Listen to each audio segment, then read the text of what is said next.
அன்பான உள்ளங்களுக்கு அம்மாவின் அன்பு வணக்கங்கள். அன்பு ஒன்றே அனாதை சேனலிருந்து அம்மா உங்களை சந்திப்பதில் மிக்க மகிழ்ச்சி அடைகிறேன். ஜனவரி 13ஆம் தேதி வைகுண்ட ஏகாதசி. ஜனவரி மாதம் 12ஆம் தேதி மதியத்தில் இருந்து தான் இந்த வைகுண்ட ஏகாதசி ஆரம்பிக்குது. ஏகாதசிங்கிறது ஒவ்வொரு மாதம் வருகிறது. வைகுண்ட ஏகாதசி விரதத்தை தவற விடாமல் கண்டிப்பாக விரதம் இருக்கிற வாய்ப்புள்ளவங்க எல்லாம் இந்த விரதத்தை கடைப்பிடியுங்கள். மற்ற ஏகாதசி விரதம் இல்லை என்றாலும் பரவாயில்லை, இந்த ஒரு நாள் விரதத்தை மிக சரியாக கடைப்பிடித்தீர்கள் என்றால் நிச்சயமாக பெருமாளுடைய அந்த திருவடியில் நமக்கும் ஒரு இடம் கிடைக்கும் என்பது நிதர்சனமான உண்மை. நாளை காலை மார்கழி மாதம் 29ஆம் தேதி ஜனவரி மாதம் சொர்க்கவாசல் திறப்பாங்க. எல்லோரும் பெருமாளை தரிசனம் பண்ணிட்டு அன்னைக்கு முழுக்க உபவாசம் இருந்து கண் விழித்து இரவு முழுக்க பெருமாளை நினைத்து பெருமாளுடைய நாமத்தை சொல்லணும். கண் விழிக்கணும் என்பதற்காக அன்று ஏதோ இருப்போ என்று இருக்காமல் கண் விழித்து கொண்டு உங்களால் முடிந்தளவு பெருமாளின் பெருமைகளை பற்றி படியுங்க. விஷ்ணு சகஸ்ரநாமம் படிங்க. முடிந்தவங்க ராமாயணம் மகாபாரதம் இப்படி ஏதாவது ஒன்று அன்று இரவு முழுக்க படித்து கண் விழித்து அடுத்த நாள் ஜனவரி 14 தை 1 அன்னைக்கு பொங்கல்.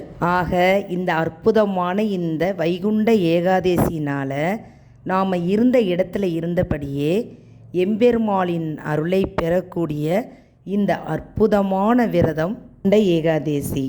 இன்னைக்கு காலையில் பாரணை என்கின்ற அந்த உணவை தயார் செய்து விரதத்தை பூர்த்தி செய்து கொள்ளலாம்.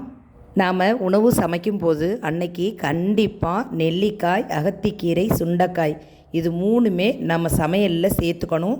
அதே போல் சூரிய உதயத்துக்கு முன்னாலேயே சமைச்சு சாப்பிட்றணும். இன்று ஏகாதசி பலனை நம்ம முழுமையாக அடையணும்னா ஒரு 3 பேத்துக்காவது நாம் அன்னதானம் செய்யணும். இப்படி நாம் செய்யும்போது கண்டிப்பாக பெருமாளோட அருள் நமக்கு கிடைக்கும்.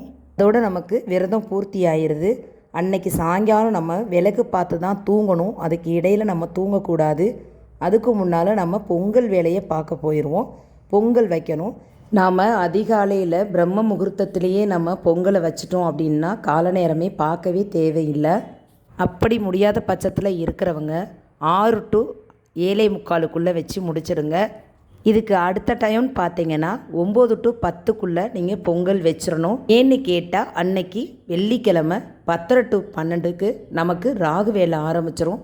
அதனால நம்ம அதுக்கு முன்னாலேயே பொங்கல் வைக்க ஆரம்பிச்சிடணும். முடிந்தவரை அதிகாலை பொங்கல் பிரம்ம முகூர்த்தத்தில் நம்ம செய்கிறது சால சிறந்தது. என் அன்பான உள்ளங்களுக்கும் என் யூடியூப் நண்பர்களுக்கும் என் உலக மக்களுக்கும் அம்மாவின் இனிய பொங்கல் நல்வாழ்த்துக்கள். நாம் நடந்து வந்த பாதைகள் எல்லாம் முள்வேலிதான், நடக்கின்ற பாதைகளும் கரடு முரடுதான், நடக்கப் போகும் பாதைகளும் துன்பமும் துயரமும் தான். நம்பிக்கை ஒன்றே நம் காலனி.